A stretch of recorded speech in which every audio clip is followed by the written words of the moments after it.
Hello, welcome back to our channel.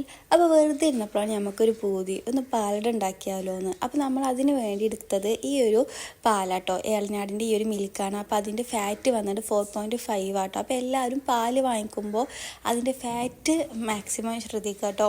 അതായത് ഒരു 4 മേലുള്ള ഫാറ്റ് നോക്കി എടുക്കുക. എന്താ വെച്ചാൽ അതാണ് നമുക്ക് വേഗം ആ ഒരു പാലട നമുക്ക് പെട്ടെന്ന് ഉണ്ടാക്കിയാൽ റെഡിയാവുക. ഈ ഒരു 4 മേലെ വരുന്ന ഫാറ്റ് വരുന്ന മിൽക്ക് എടുക്കുമ്പോഴാട്ടോ. പിന്നെ അതുപോലെ തന്നെ നമ്മൾ അട വാങ്ങിക്കുമ്പോൾ ശ്രദ്ധിക്കണം, ഈ ഒരു പൊടി ടൈപ്പ് അട കേട്ടോ നമ്മൾ നോക്കി വാങ്ങിക്കേണ്ടത്. അപ്പോൾ 200 ഗ്രാമിൻ്റെ അടയാണ് വാങ്ങിച്ചിട്ടുള്ളത്. അപ്പോൾ 200 ഗ്രാമിന് 2 ലിറ്റർ പാലാണ് കേട്ടോ അതിൽ കണക്ക് പറയുന്നത്. അപ്പോൾ നമ്മുടെ കയ്യിലുള്ളത് 1 ലിറ്റർ പാലാണ്. അപ്പോൾ 1 ലിറ്റർ പാലിന് ഒരു 100 ഗ്രാം അട മതി കേട്ടോ. ഇനി നമ്മൾ കുക്കറിലേക്ക് ഒരു 1-2 ടീസ്പൂൺ പഞ്ചസാര ഇട്ടതിന് ശേഷം ഈ ഒരു പാല് തിള വന്നതിന് ശേഷം മാത്രം എന്ത് ചെയ്യുക, ഈ ഒരു കുക്കർ മൂടി വെക്കുക കേട്ടോ. കുക്കർ അടച്ച് വെക്കുക. അടക്കുമ്പോൾ അതിൽ വിസിലും കാര്യങ്ങളൊക്കെ വേണം കേട്ടോ. ഈ ഒരു മേലത്തെ അതെടുത്ത് മാറ്റിയിരുത്, അതോടുക്കനെ തന്നെ വെക്കണം കേട്ടോ. അതുപോലെ തന്നെ നമ്മൾ ശ്രദ്ധിക്കേണ്ട ഒരു കാര്യം, നമ്മൾ ഫ്ലെയിം കുറച്ച് വെക്കണം. 1 മണിക്കൂർ നമ്മൾ കുക്കറിൽ വെക്കണം കേട്ടോ. 1 മണിക്കൂർ നമ്മൾ ഫ്ലെയിം കുറച്ച് സിമ്മാക്കിയിട്ട് വേണം വെക്കാൻ വേണ്ടിയിട്ട്. ഓക്കെ, ഇനി ഒരു അരമണിക്കൂറൊക്കെ കഴിഞ്ഞതിന് ശേഷം, അപ്പോൾ നമ്മൾ കുക്കറിൽ വെച്ചതിന് ശേഷം ഒരു അരമണിക്കൂറൊക്കെ കഴിഞ്ഞതിന് ശേഷം അട നമ്മൾ നന്നായിട്ട് കഴുകിയെടുക്കുക കേട്ടോ. അപ്പോൾ അട കഴുകിയതിന് ശേഷം നമ്മൾ അതിലേക്ക് പാകത്തിന് വെള്ളം ഒഴിച്ചിട്ട് നമ്മൾ അട വേവിക്കാൻ വെക്കുകയാണ്. പിന്നെ അത്യാവശ്യം ഒരു വേവായതിനു ശേഷം ഈ ഒരു രൂപത്തിലായതിനു ശേഷം നമ്മൾ ഇത് ഒരു അരിപ്പയിൽ വെച്ചിട്ട് അതിൻ്റെ വെള്ളമൊക്കെ വാറ്റിക്കളയാം കേട്ടോ.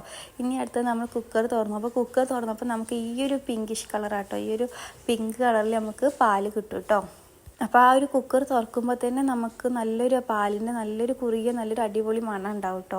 ഇനി നമ്മൾ നല്ലൊരു കട്ടിയുള്ള ചട്ടി എടുത്തതിന് ശേഷം, നല്ലൊരു അടിയൊക്കെ കട്ടിയുള്ള ചട്ടി എടുത്തതിന് ശേഷം അതിലേക്ക് നമ്മൾ പാകത്തിന് നെയ്യ് ഒഴിച്ചിട്ട് നമ്മൾ നേരത്തെ വറുക്കാൻ വെച്ചിട്ടുള്ള ആ ഒരു അട നമ്മൾ ഈ ഒരു ചട്ടിയിലേക്ക് ഇടുക കേട്ടോ.